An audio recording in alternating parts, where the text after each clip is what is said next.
దేశంలో మత ప్రచారం చేసుకోవడం మీద ఎలాంటి ఆంక్షలు లేవు. డబ్బులు లేకుండా వైద్యం అందిస్తూ, ఉచితంగా చదువు చెప్తూ, అవసరాలకి చేతికి డబ్బులు ఇస్తూ, వాటికి అలవాటు పడిపోయేలాగా చేస్తున్నారు క్రైస్తవ మిషనరీలు. కొన్నాళ్ళకి సౌకర్యాలన్నీ ముందు ముందు కూడా కావాలంటే మతం మారాలని చెప్తున్నారు. సౌకర్యాలకు అలవాటు పడినటువంటి ప్రాణాలకి మతం మారడం పెద్ద విషయంగా, పెద్ద దోషంగా అనిపించడంలా. అలా మతం మారిన వాళ్ళు తమను బలవంతంగా మతం మార్చారని చెప్పలేరు కదా. నిజానికి పేద ప్రజలు, గిరిజనులకి సేవలు చేయడం, సౌకర్యాలు అందించడం లాంటి మిషనరీలు చేస్తున్నటువంటి పనులు ఏవైతే ఉన్నాయో అవన్నీ కూడా ప్రభుత్వాలు చేయాల్సినవి. ప్రభుత్వాలు గిరిజన ప్రాంతాల్లో మంచి ఆసుపత్రులు ఏర్పాటు చేస్తే, మంచి మంచి బడులు కడితే, గిరిజన ప్రజలు వైద్యం కోసం మిషనరీ ఆసుపత్రులకు ఎందుకు పోతారు? విద్య కోసం మిషనరీ బళ్ళకి ఎందుకు పెడతారు? కానీ ప్రభుత్వాలు ఆ పని చేయడం లేదు.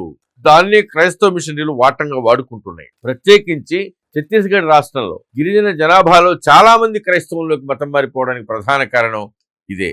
దేశంలో మత మార్పులు ఎలా జరుగుతున్నాయి, మత మార్పిడి ముఠాలు ఎలాంటి వ్యూహాలు అనుసరిస్తున్నారు, మత మార్పులు చేయడానికి, చర్చిల నిర్మాణానికి వాళ్ళకి డబ్బులు ఎక్కడి నుంచి ఎలా వస్తున్నాయి, మత మార్పులను అడ్డుకోవడానికి ప్రభుత్వాలు ఏం చేయాలి, మనం ఏం చేయాలి? పూర్తి వివరాల కోసం నారదా న్యూస్ తెలుగు యూట్యూబ్ ఛానల్లో ఫుల్ వీడియో చూడండి.